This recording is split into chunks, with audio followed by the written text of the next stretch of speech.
Hi ಎಲ್ಲೋ ಎಲ್ಲರಿಗೂ ನಮಸ್ಕಾರ. ಇವತ್ತಿನ ವಿಡಿಯೋದಲ್ಲಿ ಚಿಕನ್ ಪಲಾವ್ ಯಾವ ರೀತಿ ಮಾಡೋದು ಅಂತ ತೋರಿಸ್ತಿದ್ದೀನಿ. ಹೋಟೆಲ್ ರೆಸ್ಟೋರೆಂಟಲ್ಲಿ ಯಾವ ರೀತಿ ಮಾಡ್ತಾರೋ ಅದೇ ರೀತಿ ನಾವು ಮನೆಯಲ್ಲಿ ಅದೇ ಟೇಸ್ಟ್ನ ನಾವು ಮನೆಯಲ್ಲೇ ಮಾಡ್ಕೊಳ್ಳೋದು ಹೇಗೆ ಅಂತ ತೋರಿಸ್ತಿದ್ದೀನಿ. ಬನ್ನಿ ಯಾವ ರೀತಿ ಮಾಡೋದು ಅಂತ ನೋಡೋಣ. ನಾನಿಲ್ಲಿ 1 kg ಚಿಕನ್ನ ತೊಗೊಂಡಿದ್ದೀನಿ. ನಾನಿಲ್ಲಿ ನೀಟಾಗಿ ಎಲ್ಲ ಚೆನ್ನಾಗಿ ವಾಶ್ ಮಾಡ್ಕೊಂಡ್ಬಿಟ್ಟು ಒಂದು ಬೌಲ್ಗೆ ಹಾಕ್ಕೊಳ್ತಿದ್ದೀನಿ. ನಾನು ಚಿಕನ್ಗೆ ಮ್ಯಾರಿನೇಟ್ ಮಾಡ್ಕೊಳ್ತಿದ್ದೀನಿ. ನಾನಿಲ್ಲಿ ಅರ್ಧ ಟೀ ಸ್ಪೂನಷ್ಟು ನಾನು ಖಾರ ಪುಡಿ ಹಾಕ್ಕೊಳ್ತಿದ್ದೀನಿ. ಒಂದು ಅರ್ಧ ಟೇಬಲ್ ಸ್ಪೂನಷ್ಟು ಅರಿಶಿನ ಪುಡಿ, ಅರ್ಧ ಟೇಬಲ್ ಸ್ಪೂನಷ್ಟು ಉಪ್ಪು, ಅರ್ಧ ಟೇಬಲ್ ಸ್ಪೂನಷ್ಟು ಚಿಕನ್ ಮಸಾಲ, 1 ಟೇಬಲ್ ಸ್ಪೂನಷ್ಟು ಶುಂಠಿ ಬೆಳ್ಳುಳ್ಳಿ ಪೇಸ್ಟು, ಸ್ವಲ್ಪ ಪುದೀನ ಸೊಪ್ಪು ಸಣ್ಣದಾಗಿ ಕಟ್ ಮಾಡ್ಕೊಂಡು ಹಾಕ್ಕೊಂಡಿದ್ದೀನಿ, ಸ್ವಲ್ಪ ಕೊತ್ತಂಬರಿ ಸೊಪ್ಪು, 1 ಕಪ್ನಷ್ಟು ನಾನಿಲ್ಲಿ ಗಟ್ಟಿ ಮೊಸರನ್ನ ಹಾಕ್ಕೊಳ್ತಿದ್ದೀನಿ. ಈಗ ಹಾಕ್ಬಿಟ್ಟು ಚೆನ್ನಾಗಿ ಮಿಕ್ಸ್ ಮಾಡ್ಕೊಳ್ಬೇಕು. ನೋಡಿ, ಮಸಾಲೆ ಎಲ್ಲ ಚಿಕನ್ಗೆ ನೀಟಾಗಿ ನಾವು ಮಿಕ್ಸ್ ಆಗೋವರೆಗೂ ನಾವು ಚೆನ್ನಾಗಿ ಮಿಕ್ಸ್ ಮಾಡ್ಕೊಳ್ಬೇಕು. ಇನ್ನು ನೋಡಿ, ಮಿಕ್ಸ್ ಮಾಡಿಬಿಟ್ಟು ನಾನಿಲ್ಲಿ 1 ಅವರು ನೆನೆಸೋದಕ್ಕೆ ಬಿಡ್ತಿದ್ದೀನಿ. ನೋಡಿ, ಅಷ್ಟರಲ್ಲಿ ನಾವು ಮಸಾಲೆ ರೆಡಿ ಮಾಡ್ಕೊಳ್ಳೋಣ. ನಾನಿಲ್ಲಿ 1 ಹಿಡಿ ಆಗೋಷ್ಟು ಪುದೀನ ಸೊಪ್ಪು, ಕೊತ್ತಂಬರಿ ಸೊಪ್ಪು, ನಾನು 2 ಈರುಳ್ಳಿಯ ಸಣ್ಣದಾಗಿ ಕಟ್ ಮಾಡ್ಕೊಂಡಿದ್ದೀನಿ, ಚಕ್ಕೆ, ಪಲಾವ್ ಎಲೆ, ಸೋಂಪು ಕಾಳು, ಶುಂಠಿ, ಲವಂಗ, ಬೆಳ್ಳುಳ್ಳಿ, ಕಲ್ಲುವ್ವು, ಮರಾಠಿ ಮೊಗ್ಗು, ಜಾಯಿಪತ್ರೆ, ಸ್ಟಾರ್ ಹೂವು, ಪಲಾವ್ ಎಲೆ, ಹಸಿರು ಮೆಣಸಿಕಾಯಿ. ನಾನಿಲ್ಲಿ ಬಿರಿಯಾನಿ ಮಸಾಲ ಬಳಸ್ತಿಲ್ಲ, ಅದರಿಂದ ನಾನು ಸ್ಪೈಸಸ್ ಎಲ್ಲ ನಾನು ಮಸಾಲೆ ಜೊತೆಗೆ ಹಾಕಿ ನಾನು ಅದನ್ನು ಗ್ರೈಂಡ್ ಮಾಡ್ಕೊಳ್ತಿದ್ದೀನಿ. ಈಗ ನಾನು ಈರುಳ್ಳಿ, ಶುಂಠಿ, ಬೆಳ್ಳುಳ್ಳಿ, ಈಗ ನಾವು ಚಕ್ಕೆ ಸ್ಪೈಸಸ್ನೆಲ್ಲ ಹಾಕ್ಬಿಟ್ಟು ಅದನ್ನು ನಾವು ಗ್ರೈಂಡ್ ಮಾಡ್ಕೊಳ್ಬೇಕು. ನಾವು ಈ ರೀತಿ ಮಸಾಲೆಗೆ ಹಾಕಿ ಗ್ರೈಂಡ್ ಮಾಡ್ಕೊಳ್ಳೋದ್ರಿಂದ ಟೇಸ್ಟ್ ಕೂಡ ತುಂಬ ಚೆನ್ನಾಗಿ ಬರುತ್ತೆ. ಈಗ ಕೊತ್ತಂಬರಿ ಸೊಪ್ಪು, ಪುದೀನ ಸೊಪ್ಪು ಎಲ್ಲ ಹಾಕ್ಬಿಟ್ಟು ಸ್ವಲ್ಪ ಸೋಂಪು ಕಾಳು, ಅರಿಶಿನ ಪುಡಿ, ನಾವು ಮೇಯ್ನಾಗಿ ಇದರಲ್ಲಿ 1 ಟೇಬಲ್ ಸ್ಪೂನಷ್ಟು ನಾನು ಗಸಗಸೆನ ಹಾಕ್ಕೊಳ್ತಿದ್ದೀನಿ. ಹಾಕ್ಬಿಟ್ಟು ಸ್ವಲ್ಪನೇ ನೀರು ಹಾಕ್ಬಿಟ್ಟು ಅದನ್ನು ನಾವು ಗ್ರೈಂಡ್ ಮಾಡ್ಕೊಳ್ಬೇಕು. ನೋಡಿ, ಸ್ಮೂತಾಗಿ ನಾವು ಗ್ರೈಂಡ್ ಮಾಡಿಕೊಂಡು ಮಸಾಲೆ ನಾನು ರೆಡಿ ಮಾಡಿಕೊಂಡು ಇಟ್ಕೊಂಡಿದ್ದೀನಿ. ಈಗ ನಾವು ಸ್ಟವ್ ಆನ್ ಮಾಡಿಬಿಟ್ಟು ಒಂದು ಪಾತ್ರೆ ಇಟ್ಕೊಳ್ಳೋಣ. ಪಾತ್ರೆ ಬಿಸಿ ಆದಮೇಲೆ ನಾನಿಲ್ಲಿ ಒಂದು 6 ಟೇಬಲ್ ಸ್ಪೂನಷ್ಟು ಎಣ್ಣೆ ಹಾಕ್ಕೊಳ್ತಿದ್ದೀನಿ, 1 ಟೇಬಲ್ ಸ್ಪೂನಷ್ಟು ತುಪ್ಪ ಹಾಕ್ಬಿಟ್ಟು ಬಿಸಿ ಆದಮೇಲೆ ನಾವು ಸ್ಪೈಸಸ್ ಆ್ಯಡ್ ಮಾಡ್ಕೊಳ್ಬೇಕು. ನೋಡಿ, ಏಲಕ್ಕಿಕಾಯಿ 3, ಪಲಾವ್ ಎಲೆ 2, ಕಸೂರಿ ಮೇಥಿ, ಸ್ಟಾರ್ ಹೂವು, ಮರಾಠಿ ಮೊಗ್ಗು 1, ನಾನಿಲ್ಲಿ ಶಾಯಿ ಜೀರ ತೊಗೊಂಡಿನಿ, ಚಕ್ಕೆ, ಕಲ್ಲುವ್ವು, ಜಾಯಿಪತ್ರೆ ಹಾಕ್ಬಿಟ್ಟು ಈಗ ನಾವು ಅದನ್ನು ಫ್ರೈ ಮಾಡ್ಕೊಳ್ಳೋಣ. ನೋಡಿ, ಎಣ್ಣೆ ಎಲ್ಲ ಚೆನ್ನಾಗಿ ಬಿಸಿ ಆದಮೇಲೆ ಈಗ ಸ್ಪೈಸಸ್ನ ಹಾಕ್ಕೊಳ್ಳೋಣ. ಈಗ ಹಾಕ್ಬಿಟ್ಟು ನಾವು ಮೀಡಿಯಮ್ ಫ್ಲೇಮಲ್ಲೇ ಅದನ್ನು ಫ್ರೈ ಮಾಡ್ಕೊಳ್ಳೋಣ. ನಾನಿಲ್ಲಿ 2 ಈರುಳ್ಳಿನ ಉದ್ದವಾಗಿ ಸಣ್ಣದಾಗಿ ಕಟ್ ಮಾಡಿಕೊಂಡು ಹಾಕ್ಕೊಳ್ತಿದ್ದೀನಿ.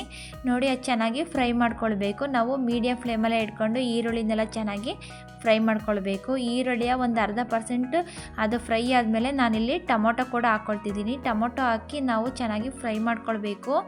ಟೊಮೊಟೊ ಎಲ್ಲ ಸ್ಮೂತ್ ಆಗೋವರೆಗೂ ನಾವು ಚೆನ್ನಾಗಿ ಫ್ರೈ ಮಾಡ್ಕೊಳ್ಳೋಣ. ಈಗ ನಾನು ಸ್ವಲ್ಪ ಪುದೀನ ಸೊಪ್ಪು ಹಾಕ್ಕೊಳ್ತಿದ್ದೀನಿ, ಕೊತ್ತಂಬರಿ ಸೊಪ್ಪು, ಪುದೀನ ಸೊಪ್ಪು ಸ್ವಲ್ಪನೇ ಹಾಕ್ಕೊಂಡ್ರೆ ಆಯಿತು.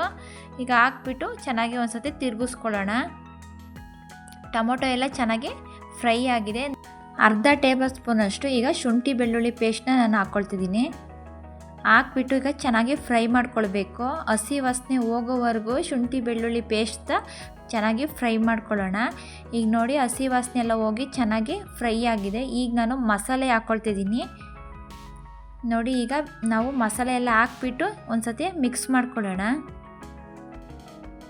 ನಾವು ಸ್ಟವ್ನ ನಾನು ಮೀಡಿಯಮ್ ಫ್ಲೇಮಲ್ಲೇ ಇಟ್ಕೊಂಡು ಫ್ರೈ ಮಾಡ್ಕೊಳ್ತಿದ್ದೀನಿ. ಈಗ ಒಂದು ಪ್ಲೇಟ್ ಮುಚ್ಚಿ ನಾವು ಒಂದು 2 ನಿಮಿಷಗಳ ಕಾಲ ಅದನ್ನು ಫ್ರೈ ಮಾಡ್ಕೊಳ್ಳೋಣ. ನೋಡಿ, ಈಗ ಮಸಾಲೆ ಎಲ್ಲ ಫ್ರೈ ಆಗಿದೆ. ಈಗ ನಾನು ಚಿಕನ್ನ ಹಾಕ್ಕೊಳ್ಳೋಣ. ನಾನಿಲ್ಲಿ 1 kg ಚಿಕನ್ನ ತೊಗೊಂಡಿದ್ದೀನಿ. ಈಗ ನಾವು ಮಸಾಲೆ ಜೊತೆಗೆ ಹಾಕ್ಕೊಳ್ಬೇಕು. ನಾವು ಚಿಕನ್ನ ಎಷ್ಟು ನೆನೆಸ್ತೀವೋ ಅಷ್ಟು ಸಾಫ್ಟಾಗಿ ಬರುತ್ತೆ. ಈಗ ನೋಡಿ, ಎಲ್ಲ ಒಂದು ಸತಿ ಚೆನ್ನಾಗಿ ಮಿಕ್ಸ್ ಮಾಡ್ಕೊಳ್ಬೇಕು. ನೋಡಿ, ಒಂದು ಸತಿ ಚಿಕನ್ ಎಲ್ಲ ನೀಟಾಗಿ ಮಸಾಲೆಗೆಲ್ಲ ಹತ್ತೋ ರೀತಿ ನಾವು ನೀಟಾಗಿ ಚೆನ್ನಾಗಿ ಮಿಕ್ಸ್ ಮಾಡ್ಕೊಳ್ತಿದ್ದೀನಿ. ಈ ರೀತಿ ಮಿಕ್ಸ್ ಮಾಡಿಬಿಟ್ಟು ನಾವು ಪ್ಲೇಟ್ ಮುಚ್ಚಿ ಒಂದು 5 ನಿಮಿಷ ನಾವು ಬೇಯಿಸ್ಕೊಳ್ಳೋಣ. ಒಂದು ಸತಿ ಚೆನ್ನಾಗೆಲ್ಲ ಮಿಕ್ಸ್ ಮಾಡಿಬಿಟ್ಟು ನಾನಿಲ್ಲಿ ಪ್ಲೇಟ್ ಮುಚ್ಚಿ ಬೇಯೋದಕ್ಕೆ ಇಡ್ತಿದ್ದೀನಿ.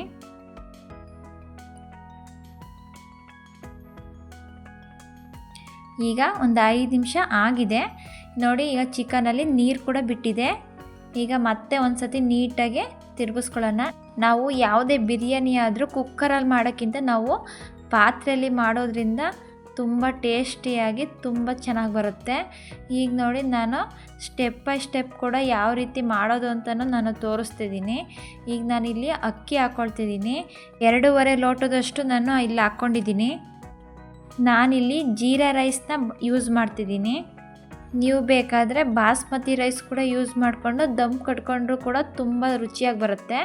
ಈಗ ನಾವು ಅದನ್ನು ನೀಟಾಗಿ ಒಂದು ಸತಿ ವಾಶ್ ಮಾಡ್ಕೊಳ್ತಿದ್ದೀನಿ. ನೋಡಿ ಈಗ ವಾಶ್ ಮಾಡಿದಾದಮೇಲೆ ನೀರನ್ನೆಲ್ಲ ಚೆಲ್ಬಿಟ್ಟು ಈಗ ಮತ್ತೆ ನಾನು ಅದಕ್ಕೆ ನೀರು ಹಾಕ್ಬಿಟ್ಟು ಅದನ್ನು ನೆನೆಯೋದಕ್ಕೆ ಒಂದು 10 ನಿಮಿಷ ನೆನೆಯೋದಕ್ಕೆ ಬಿಡ್ತಿದ್ದೀನಿ. ಅಕ್ಕಿಯ ನಾವು ಒಂದು 10 ನಿಮಿಷ ನೆನೆಸೋದ್ರಿಂದ ಅದು ಅನ್ನ ಉದ್ರುದ್ರಾಗಿ ಅದು ಬರುತ್ತೆ. ಈಗ ನಾವು ಚಿಕನ್ ಎಲ್ಲ ಒಂದು ಸತಿ ನೀಟಾಗಿ ನಾನು ಅದನ್ನು ತಿರ್ಕೊಳ್ತಿದ್ದೀನಿ. ಈಗ ನೋಡಿ ನಾನು 1 ಟೇಬಲ್ ಸ್ಪೂನಷ್ಟು ಚಿಕನ್ ಮಸಾಲ ಕೂಡ ಹಾಕ್ಕೊಳ್ತಿದ್ದೀನಿ. ಚಿಕನ್ ಮಸಾಲ ಹಾಕ್ಬಿಟ್ಟು ಒಂದು ಸತಿ ತಿರುಗಿಸ್ಕೊಳ್ಬೇಕು. ನೋಡಿ ಮಸಾಲ ಎಲ್ಲ ಗ್ರೇವಿ ಯಾವ ರೀತಿ ಚೆನ್ನಾಗಿ ಬಂದಿದೆ. ಈಗ ಗ್ರೇವಿ ಕೂಡ ಚೆನ್ನಾಗಿ ಬಂದಿದೆ. ಈಗ ನಾನು ನೀರು ಹಾಕ್ಕೊಳ್ತಿದ್ದೀನಿ. ಈಗ ನಾವು 1 ಲೋಟ ಅಕ್ಕಿಗೆ 2 ಲೋಟದಷ್ಟು ನೀರು ಹಾಕ್ಕೊಳ್ತಿದ್ದೀನಿ. ನಾನಿಲ್ಲಿ ಅಕ್ಕಿ ನೆನೆಸಿರೋದ್ರಿಂದ ಅರ್ಧ ಲೋಟದಷ್ಟು ಕಮ್ಮಿ ಹಾಕ್ಕೊಳ್ತಿದ್ದೀನಿ. ನಾನಿಲ್ಲಿ 2.5 ಲೋಟಕ್ಕೆ 4.5 ಲೋಟದಷ್ಟು ನಾನು ಇಲ್ಲಿ ನೀರು ಹಾಕ್ಕೊಳ್ತಿದ್ದೀನಿ. ನೀವಿಲ್ಲಿ ಅಕ್ಕಿ ನೆನೆಸಿಲ್ಲ ಹಾಗೆ ತೊಳೆದ್ಬಿಟ್ಟು ಹಾಕ್ತಿದ್ದೀವಿ ಅಂದರೆ 2.5 ಲೋಟಕ್ಕೆ 5 ಲೋಟದಷ್ಟು ನೀರು ಹಾಕ್ಕೊಳ್ಬೇಕಾಗುತ್ತೆ. ಈಗ ರುಚಿಗೆ ತಕ್ಕಷ್ಟು ಉಪ್ಪು ಹಾಕ್ಕೊಳ್ಬೇಕು. ಸ್ವಲ್ಪ ಕೊತ್ತಂಬರಿ ಸೊಪ್ಪು, ಸ್ವಲ್ಪ ಪುದೀನ ಸೊಪ್ಪು ಹಾಕಿ ಅದನ್ನು ತಿರುಗಿಸ್ಕೊಳ್ಳೋಣ. ನೋಡಿ ಈಗ ಒಂದು ಸತಿ ತಿರುಗಿಸ್ಕೊಂಡ್ಬಿಟ್ಟು ಅದನ್ನು ನೀರನ್ನ ಬಿಸಿ ಮಾಡ್ಕೊಳ್ಬೇಕು. ಈಗ ಒಂದು ಪ್ಲೇಟ್ ಮುಚ್ಚಿ ನಾನು ಒಂದು 5 ನಿಮಿಷ ಅದನ್ನು ನೀರು ಬಿಸಿ ಆಗೋಕ್ಕೆ ಬಿಡ್ತಿದ್ದೀನಿ. ನೋಡಿ ನೀರೆಲ್ಲ ಚೆನ್ನಾಗಿ ಬಿಸಿಯಾಗಿದೆ. ಈಗ ಮತ್ತೆ ಒಂದು ಸತಿ ನೀಟಾಗಿ ತಿರುಗಿಸ್ಕೊಳ್ಬೇಕು. ಈಗ ನಾನು ನೆನೆಸಿರುವ ಅಕ್ಕಿಯ ಹಾಕ್ಕೊಳ್ತಿದ್ದೀನಿ. ನಾನು ಒಂದು 10 ನಿಮಿಷ ಮಾತ್ರ ಅಕ್ಕಿಯ ನೆನೆಸಿದ್ದೀನಿ. ಈಗ ಅದು ಹಾಕ್ಕೊಳ್ಳೋಣ.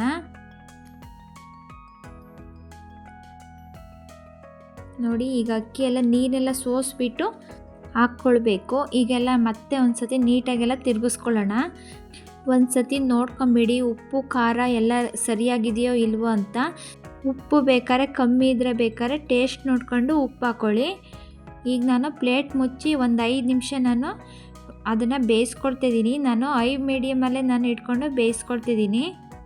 ಈಗ ನಾವು ಪ್ಲೇಟ್ ತೆಗ್ದು ಒಂದು ಸತಿ ತಿರುಗಿಸ್ಕೊಳ್ಳೋಣ. ನಾವು ಜಾಸ್ತಿ ಉರಿಯಲ್ಲಿ ಬೇಯಿಸ್ಕೊಳ್ಳೋದ್ರಿಂದ ಸ್ವಲ್ಪ ತಳ ಹಿಡಿಯುತ್ತೆ. ಅದರಿಂದ ನಾವು ಆವಾಗವಾಗ ಈ ರೀತಿ ತಿರುಗಿಸ್ಕೊಳ್ತಿರ್ಬೇಕು. ನೋಡಿ ಇಷ್ಟು ಬೆಂದ ಮೇಲೆ ಮತ್ತೆ ನಾನು ಪ್ಲೇಟ್ ಮುಚ್ಚಿ ಅದನ್ನು ಬೇಯಿಸ್ಕೊಳ್ತಿದ್ದೀನಿ. ಈಗ ನೋಡಿ ಸ್ವಲ್ಪ ಗಟ್ಟಿ ಆಗ್ತಾ ಬರ್ತಿದೆ.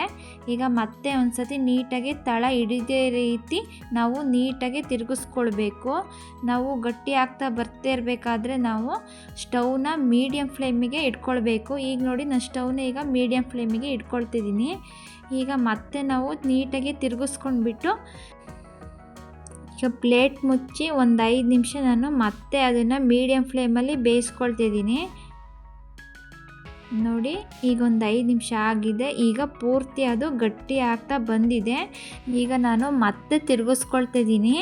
ಈಗ ನೋಡಿ ತಿರುಗಿಸ್ಕೊಳ್ಬಿಟ್ಟು ಸ್ಟವ್ನ ಈಗ ಫುಲ್ಲು ಸಿಮ್ಮಲ್ಲಿ ಇಟ್ಕೊಳ್ಬೇಕು. ಪೂರ್ತಿ ಕಮ್ಮಿ ಉರಿಯಲ್ಲಿ ಈಗ ನಾವು ಅದನ್ನು ಬೇಯಿಸ್ಕೊಳ್ಬೇಕು. ಈಗ ನೋಡಿ ಎಲ್ಲ ನೀಟಾಗಿ ಒಂದು ಸತಿ ಅದನ್ನು ಮಿಕ್ಸ್ ಮಾಡ್ಕೊಂಡಾದಮೇಲೆ ಕೊನೆಯದಾಗಿ ಈಗ ನಾವು ತುಪ್ಪ ಹಾಕ್ಕೊಳ್ಬೇಕು.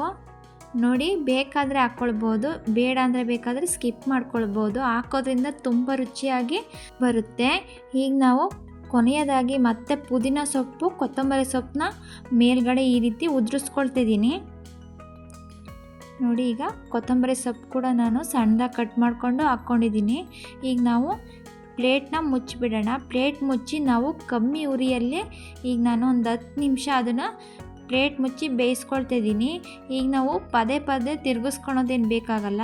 ಒಂದು 10 ನಿಮಿಷ ಬಿಟ್ಟು ತಿರುಗಿಸ್ಕೊಂಡ್ರೆ ಸಾಕು.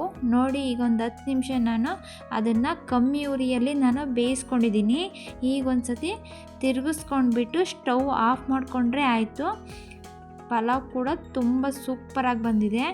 ಈಗ ನೋಡಿ ಒಂದು ಸತಿ ಎಲ್ಲ ನೀಟಾಗಿ ತಿರುಗಿಸ್ಕೊಳ್ತಿದ್ದೀನಿ. ನೋಡಿ ತಳ ಕೂಡ ಸ್ವಲ್ಪನೂ ಕೂಡ ಹಿಡ್ದಿಲ್ಲ. ನೋಡಿ ಯಾವ ರೀತಿ ಉದ್ರುದ್ರಾಗಿ ಪಲಾವ್ ಕೂಡ ತುಂಬ ಚೆನ್ನಾಗಿ ಬಂದಿದೆ. ನೋಡಿ ಈ ವಿಧಾನದಲ್ಲಿ ಟ್ರೈ ಮಾಡಿ. ಹೋಟೆಲ್ಗಿಂತ ನಾವು ತುಂಬ ರುಚಿಯಾಗಿ ಮನೆಯಲ್ಲೇ ನಾವು ಮಾಡ್ಕೊಳ್ಬೋದು. ನೀವು ಈ ವಿಧಾನದಲ್ಲಿ ಒಂದ್ಸತಿ ನೋಡ್ಕೊಂಬಿಟ್ಟು ಮಾಡ್ಕೊಳ್ಳಿ. ಟೇಸ್ಟ್ ಮಾತ್ರ ತುಂಬ ಚೆನ್ನಾಗಿದೆ. ನೀವೇ ಹೇಳ್ತೀರಾ ಹೇಗಿದೆ ಅಂತ. ನೋಡಿದ್ರೆ ಗೊತ್ತಾಗುತ್ತೆ ಯಾವ ರೀತಿ ಬಂದಿದೆ ಅಂತ. ಟೇಸ್ಟ್ ಕೂಡ ಹೇಗಿದೆ ಅಂತ. ತುಂಬ ಚೆನ್ನಾಗಿ ಬಂದಿದೆ ನೋಡಿ. ಚಿಕನ್ ಕೂಡ ತುಂಬ ಚೆನ್ನಾಗಿ ಬೆಂದಿದೆ. ನೋಡಿ ಈಗ ಚಿಕನ್ ಪಲಾವ್ ರೆಡಿಯಾಗಿದೆ. ನಾವು ಕೆಲವು ಟಿಪ್ಸ್ನ ಫಾಲೋ ಮಾಡಿದರೆ ನಾವು ಹೋಟೆಲ್ ರೀತಿಯೇ ನಾವು ಮನೆಯಲ್ಲೇ ತುಂಬ ರುಚಿಯಾಗಿ ಈಸಿಯಾಗಿ ಮಾಡ್ಕೊಳ್ಬೋದು. ನೋಡಿ ಚಿಕನ್ ಯಾವ ರೀತಿ ಬೆಂದಿದೆ ಅಂತ ಕೂಡ ತೋರಿಸ್ತಿದ್ದೀನಿ. ನೋಡಿ ಪ್ರೆಸ್ ಮಾಡಿದರೆ ಹಾಗೇ ಕದಲೋಗ್ತಿದೆ, ಆ ರೀತಿ ಚೆನ್ನಾಗಿ ಬೆಂದಿದೆ. ನಾವು 1 ಗಂಟೆಗಿಂತ ಜಾಸ್ತಿ ನೆನೆಸೋದ್ರಿಂದನೂ ಕೂಡ ತುಂಬ ಚಿಕನ್ನು ಉಪ್ಪು ಖಾರ ಹಿಡಿದು ಸಾಫ್ಟಾಗಿ ಕೂಡ ಬೇಯುತ್ತೆ. ಇಲ್ಲಿ ನಾನು ಚಿಕನ್ ಪಲಾವ್ ಜೊತೆಗೆ ಚಿಕನ್ ಕರಿ ಕೂಡ ಮಾಡ್ಕೊಂಡಿದ್ದೀನಿ ಕಾಂಬಿನೇಷನ್ ಆಗಿ. ಬೇಡ ಅಂದರೆ ನೀವು ಚಿಕನ್ ಪಲಾವ್ನ ಹಾಗೆ ತಿನ್ಬೋದು, ಇಲ್ಲ ಅಂದರೆ ಮೊಸರು ಗೊಜ್ಜು ಜೊತೆನೂ ಕೂಡ ನಾವು ಮಾಡಿಕೊಂಡು ತಿನ್ಬೋದು. ನಾನು ಚಿಕನ್ ಕರಿನ ಆಲ್ರೆಡಿ ಅಪ್ಲೋಡ್ ಮಾಡಿದ್ದೀನಿ, ನೋಡಿಬಿಟ್ಟು ಟ್ರೈ ಮಾಡಿ. ನೋಡಿ ಈಗ ತುಂಬ ರುಚಿಯಾಗಿ ಕಡಿಮೆ ಸಮಯದಲ್ಲಿ ನಾವು ಯಾವ ರೀತಿಯ ಚಿಕನ್ ಪಲಾವ್ನ ನಾನು ರೆಸ್ಟೋರೆಂಟ್ ಹೋಟೆಲ್ ಸ್ಟೈಲಲ್ಲಿ ಯಾವ ರೀತಿ ಮಾಡ್ಕೊಳ್ಳೋದು ಅಂತ ಮನೆಯಲ್ಲೇ ಮಾಡಿ ತೋರಿಸಿದ್ದೀನಿ. ರುಚಿ ಮಾತ್ರ ತುಂಬ ಚೆನ್ನಾಗಿ ಬಂದಿದೆ. ನೀವು ಈ ವಿಧಾನದಲ್ಲಿ ಟ್ರೈ ಮಾಡಿ ಹೇಗೆ ಬಂತು ಅಂತ ಕಮೆಂಟ್ ಮಾಡಿ, ಲೈಕ್ ಮಾಡಿ, ಶೇರ್ ಮಾಡಿ. ಯಾರೆಲ್ಲ ನನ್ನ ಚಾನಲ್ನ ಹೊಸದಾಗಿ ನೋಡ್ತಿದ್ದೀರಾ ದಯವಿಟ್ಟು ಸಬ್ಸ್ಕ್ರೈಬ್ ಮಾಡಿ, ಪಕ್ಕದಲ್ಲೇ ಇರುವ ಬೆಲ್ ಬಟನನ್ನು ಕ್ಲಿಕ್ ಮಾಡಿ ಸಪೋರ್ಟ್ ಮಾಡಿ. Thank you.